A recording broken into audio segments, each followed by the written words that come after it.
So I think Fiendsmith may have solved the hand trap problem. So you may have noticed recently that the community is having kind of a meltdown right now after the announcement of Close Sky and Infinite Forbidden, the next Yu-Gi-Oh set. People are saying that we're going back to Orcus format, but in a bad way. The game is going to be too far gone. The Snake Eyes problem will be even worse. People are crying for a ban list. And while I agree with some of the sentiments, about the current format, or the upcoming one I should say, I don't think Yu-Gi-Oh is going to be dying again. We hear that like a bunch of times whenever something crazy comes out. I do think that without a ban list, Snake Eyes will be like even more annoying and more insufferable and more oppressive than it is already now. But I think I may have found a little bit of a silver lining when it comes to how this format will play out. Now, ban list or not, the inclusion of Close Sky into the TCG means that every deck will be able to play the same like 3-card engine.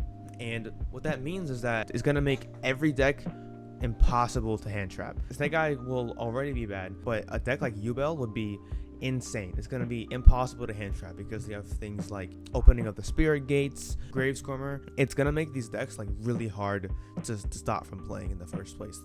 I have some examples, but in the past, when those like decks are going to be able to play regardless of how many times you hand trap them, we tend to shift more into the board breaker style of deck building. I'm not saying that we will only play board breakers and no hand traps, but I think that instead of trying to stuff our decks with the 18 like 1-for-1 hand traps like Veiler or Ghost Mourner, maybe Ghost Ogre sticks around, but I really doubt it with how strong these cards are. I think we'll see more of the like high impact hand traps be played still, like Ash Blossom, Droll, Imperm because it isn't playing the talents. Those are ones that I definitely think we'll still see play. So maybe not at Nats because the format is still going to be really fresh. But when it comes to the following events and the RCQ season, I think we're going to see a rise in board breakers being main decked. We already see a little bit of it. That sprite list that got qualified for Worlds with like 2 droplet in there. High engine decks like Brandon are starting to main deck Dark Ruler. I think we're going to see a rise in Dark Ruler, and maybe even evenly, because that card is also very good. Besides Yubel, it's really hard for decks to put up a straight Omni Negate to hit that evenly, and I think I have a little bit of evidence to back this up when it comes to past formats.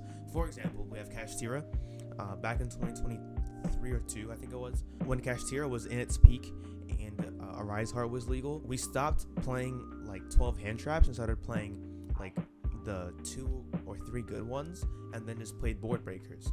Book of Eclipse and Book of Moon were 2 cards that rose in price because we started to side deck or even main deck it. The only hand traps people played were maybe like Ash, Veiler, Imperm, partly also because we couldn't really resolve things like Ogre and Droll 20% of the time because Shifter was being main decked by Kashtira. But let me know what you think in the comments. It was really just like a thought that I had and wanted to voice. And I also wanted to get a video out this week because the Closed Sky one was kind of just a surprise one because it got announced that morning. But yeah, once again, thanks for all the support. My previous video now broke the record for the most views on my channel, so that's even better. I've been gaining subscribers like crazy. So yeah, I'll see you next time.